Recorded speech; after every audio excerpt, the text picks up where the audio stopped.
everyone, it's Caitlin here. I want to just encourage you guys for a few moments on this new series that we've been doing together, all about being fully devoted to God. So in life there are so many distractions, daily different things fighting for your attention.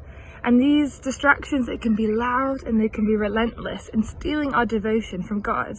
And it can be also hard to hear God's voice among it all. I know for me, one place that I hear God's voice the most is in the shower.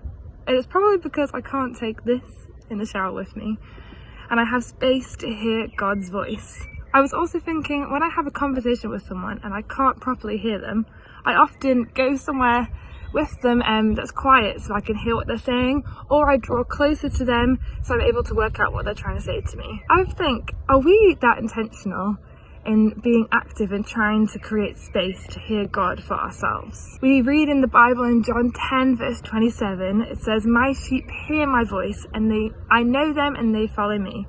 This is a picture of God being our shepherd and us as the sheep who can hear his voice, but are we listening to his voice? Or are we sheep that are wandering around being distracted by everything around us?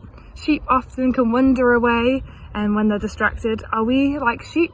Or are we those that are intentional in hearing God's voice? You know, if you're far away from someone, it's hard to hear them. Are we making space to be close to God? So how can we create space? In the Bible, we see Jesus was someone of popular demand, but yet he created time to be alone with God. We read in the Bible in Matthew 14 verse 23 that after Jesus had dismissed the crowds, he went up to a mountainside to pray alone. He was intentional to be alone with God.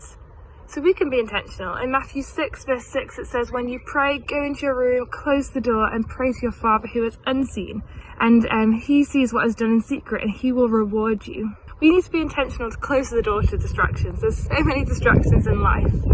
What can you close the door to? What can you switch off in order to create space to hear God's voice? We also see that Jesus, as well as being intentional, that he got up early and was intentional to spend time with God. We read in Mark 1 verse 35, "Very early in the morning, while it was still dark, Jesus got up, left the house and went to a solitary place where he prayed." And I love getting up early in the morning with God and spending time with him, but I had to learn that it's actually not about quantity but about quality. So we need to be intentional, but also realise that it's not about quantity, it's about quality. God wants to spend time with us. I had to really work through this. I would feel really guilty if I hadn't spent time with God, and I would see it sometimes as a to-do list. And I just missed the point, really. God wants to spend time with us, and he doesn't love us any more or any less if we don't.